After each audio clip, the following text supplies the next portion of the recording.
To heavily paraphrase a communist's sort of kind of fitting phrase for the times we find ourselves in, the old world is dying, the new is struggling to be born, this is the time of monsters.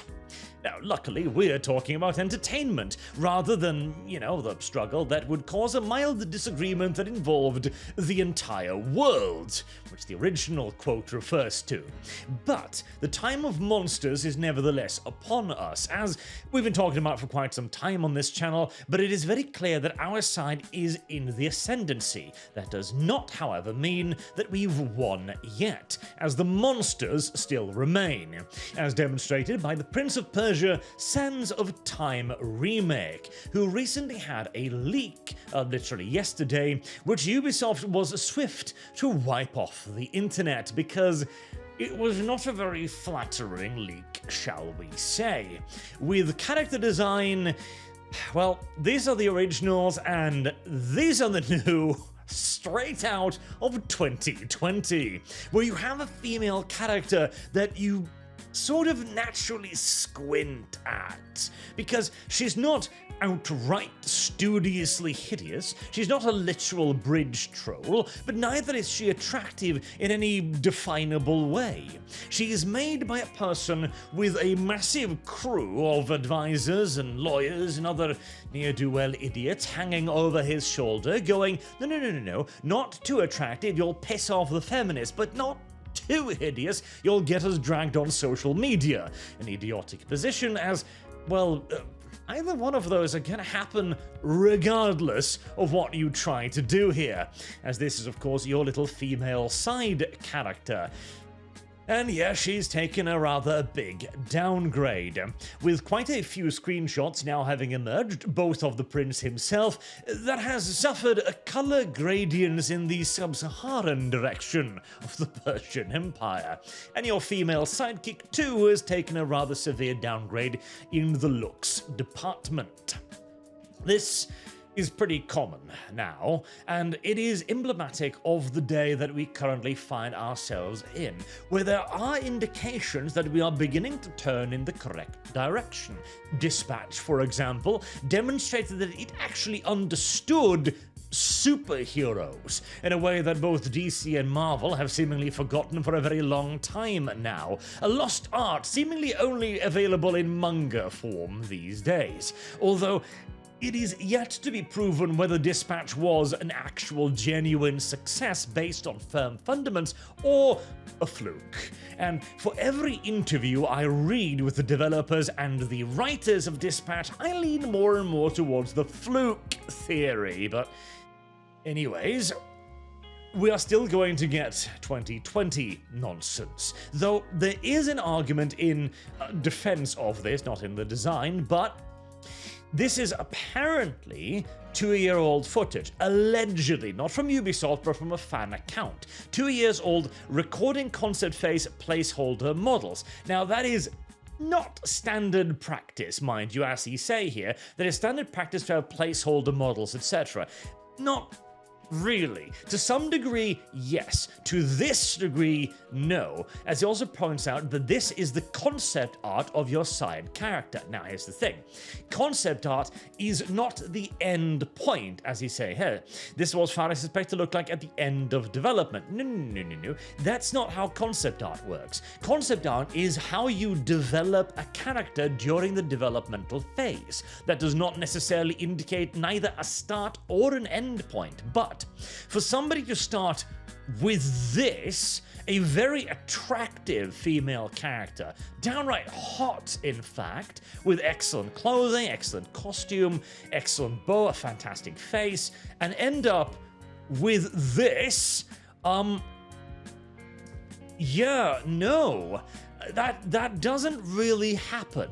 3D modeling isn't something that just occurs by sheer undiluted accident. Somebody made that specifically. And it's not like this is a low poly model just thrown together from random assets. This is clearly intended to be Farah. So the idea that they would make a fully complete model, as this is, only to scrap it later because they were working on the final point when they'd finally make the concept art model?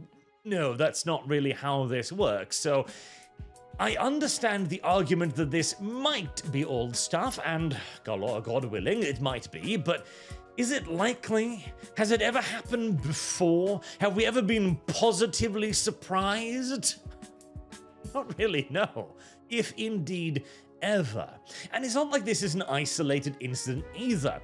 Gothic, the Gothic remake, has recently gotten in hot water for the exact same reason, where it takes the rather saucy original female characters and not only makes them, well, by aging them up by 30 odd years, but also putting them in just bags and rags. Now,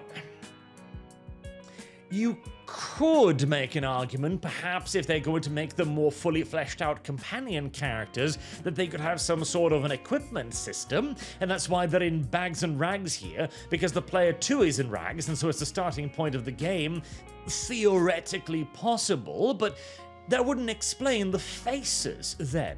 Whereas yet again, it's not like we make ugly women by accident, you know? This is a deliberate thing. This is a design choice. This is 3D modeling and texture work. It is a lot of work to do this. To actually make an ugly character is a deliberate and continuous choice through dozens of hours of labor. So yeah, no. We are still very much so in the age of monsters, I do fear. And as for, do we even need to belabor the point when it comes to whether or not this is a good idea?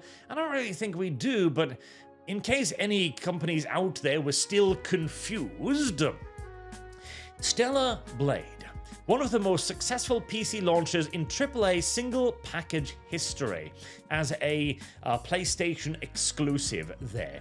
192,000, I believe this is concurrent here. And it's a game that looks like this. This is not a debate we're having anymore. We're not having this talk. Even at the heights of progressivism and feminism, it was never actually an argument that ugly women were better than beautiful ones, that they sold better. The best argument was that it wasn't inclusive, that people who felt somehow alienated by attractive people would then continue to buy the game. A notion debunked within days of it fucking emerging by literally anyone. And yet, we have continued down this path, not due to reasons of sales or because anyone likes it, but out of fear. That is the key motivating factor here. Fear of an enemy now that has lost all of its power. The feminists were defeated by their own kind years ago. And as for their victors, the trans movement, well, actually, ironically, they might like more feminine-looking characters, so long as you toss on a pronoun option there at least. Listen, Ubisoft, you're going to get sold off to the Chinese, okay? It's gonna happen at this point. It's unfortunate. I'd rather you be sold to the Saudis or literally anybody else. But when you do, anyone and everyone caught dead creating anything like this is going to be out of a job. So do yourself a favor. Make a statement announcing publicly that this was obviously not what you were going for. This was obviously some sort of in-joke or something, where you produced a fully fleshed out character for no other reason than to scare interns, I guess, and that you will of course now be returning to this concept art. Listen, you have an opportunity here to turn this into something beneficial. You have an opportunity to do what only one other IP has managed to do so far, and pull a Sonic. Remember the old Sonic trailer, the first one, where Sonic looks absolutely horrifying? And they decided, after a massive backlash, to make him more cartoony, and that movie is now on its third iteration. I think we have a Sonic 3 plus a spin-off series or something. It's not difficult. It really genuinely isn't hard. I mean, this is a high quality, excellent concept art. If you simply did that, you'd be golden. If you somehow don't possess the skills in-house to do that, fucking go to DeviantArt. Go to freelance websites, okay? I don't care how you do it. Just do it. Ubisoft is already enough trouble as it is. It really can't... It really can't afford another fuck-up of this magnitude. Unless the goal is to dunk your stocks so deep that Tencent can buy you for literal cents. In which case, keep going, I guess. And as for Gothic, they also did have another statement on this. We should make something very clear. We are right now being accused of pushing a political or social agenda on our game. We wish to assure you that we don't have any agenda of any kind, and we claim otherwise is just purely wrong, as proven by our extensive catalog of 150 published games on Steam alone. Nonsense.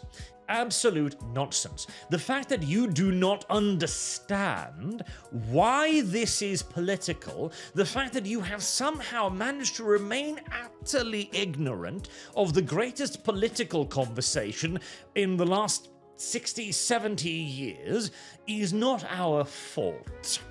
Okay? That's your fault. And burying your head yet further into the sand and shouting out loud that you don't understand why you are being idiots doesn't change the fact that you are being idiots. God help me.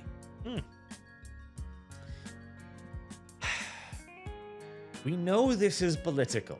This isn't 2014. You can't pretend anymore. Ignorance is no longer a defense.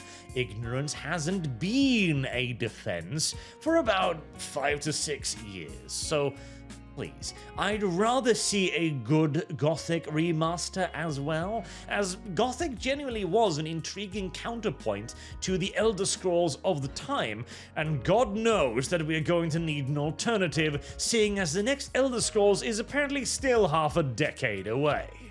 So please, pull your heads out of your collective asses, start making video games again. It's not that hard, one would think.